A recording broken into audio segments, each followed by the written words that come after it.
Salut les amis, c'est Thomas InTech, j'espère que vous allez bien. On se retrouve aujourd'hui pour mon test retour d'expérience de la nouvelle console PC portable, la Lenovo Legion Go. Après avoir testé l'Asus ROG Ally il y a quelques mois, que j'avais beaucoup aimé d'ailleurs, j'ai décidé de me pencher sur cette nouvelle machine. Alors installez-vous confortablement comme d'habitude et on regarde tout ça. Allez, c'est parti, showtime!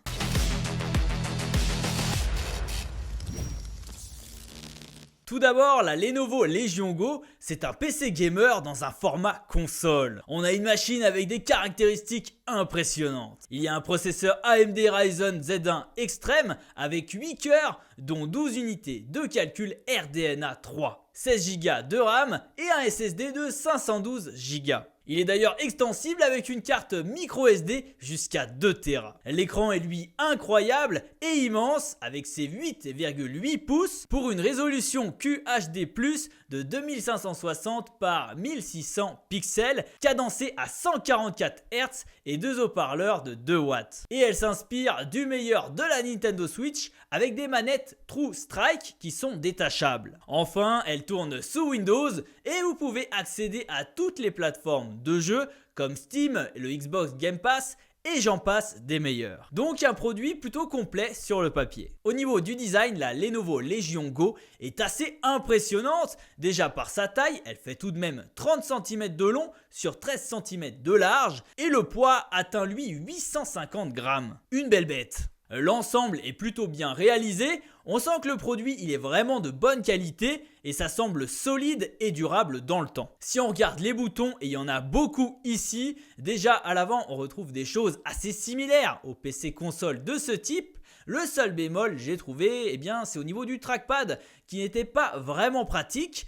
En l'état, moi je trouve même qu'il est inutilisable et j'ai toujours préféré utiliser l'écran tactile que ce pavé malheureusement. Sinon à l'arrière on retrouve des gâchettes et encore des boutons personnalisables. Il y en a énormément à l'arrière d'ailleurs. Vous l'aurez remarqué, mais là Legion Go reprend les codes de la Nintendo Switch avec ses fameux trous strict. Ici l'intérêt est que vous pouvez une fois détaché vous en servir de souris en lui liant magnétiquement le petit socle qui est d'ailleurs fourni dans la boîte. Perso je trouve ça très malin de la part de Lenovo d'avoir ajouté cette fonctionnalité, même si personnellement je m'en suis pas particulièrement servi.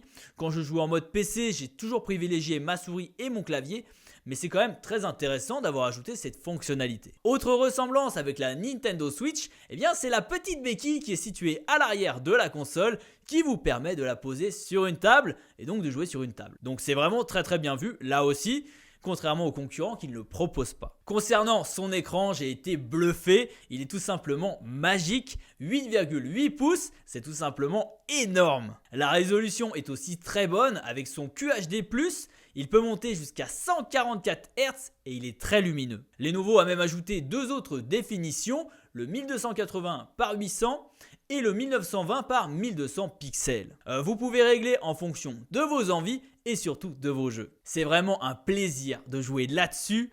Après, un écran OLED aurait été la cerise sur le gâteau, mais bon, faut pas abuser. Et comme je l'ai dit juste avant, l'écran est aussi tactile, ce qui est très pratique pour naviguer dans les menus, je trouve. La machine tourne donc sous Windows 11 comme l'Asus ROG Ally, ce qui est très cool pour plusieurs raisons, notamment pour surfer sur le web, jouer à un maximum de jeux sur des plateformes comme Steam et Xbox Game Pass, mais aussi pourquoi pas mettre des émulateurs Game Boy ou même brancher votre Lenovo Legion Go à un écran pour l'utiliser comme un véritable PC. Ce que j'ai fait, et pour être un utilisateur Mac, d'avoir cette solution m'a beaucoup séduit. Par contre, on a aussi les points négatifs de Windows avec des mises à jour quotidiennes et des bugs par moment. Mais bon, c'est le jeu.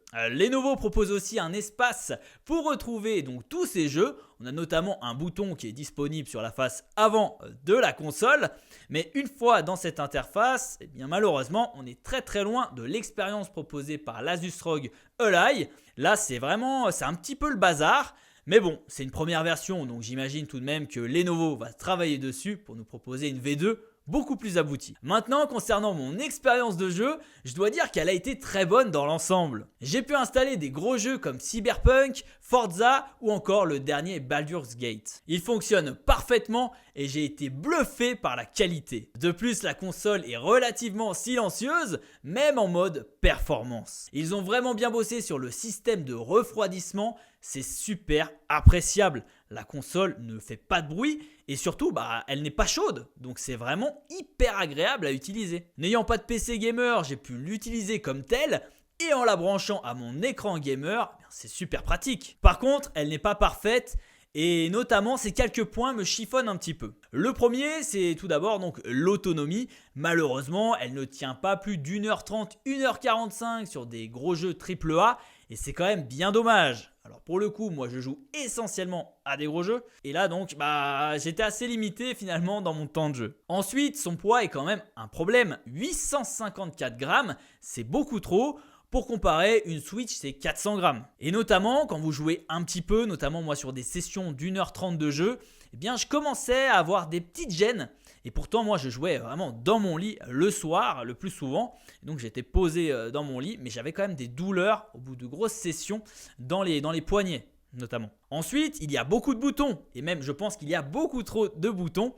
Alors c'est bien d'apporter des options, mais là on s'y retrouve plus, notamment à l'arrière, il y a trop de boutons. Et enfin, son prix est de 799 €, ce qui est relativement conséquent malgré des performances qui sont tout simplement incroyables, un produit qui est super bien abouti, mais bon, quand on compare à une console Nintendo Switch par exemple, quand même 2 à 3 fois plus cher. Alors certes, ça ne sera peut-être pas les mêmes utilisateurs qui joueront à la Switch et à cette console là, mais ça reste quand même un budget qui est relativement important. J'espère que cette vidéo vous aura plu. Si c'est le cas, n'hésitez pas à liker, commenter et vous abonner à la chaîne si ce n'est pas déjà fait.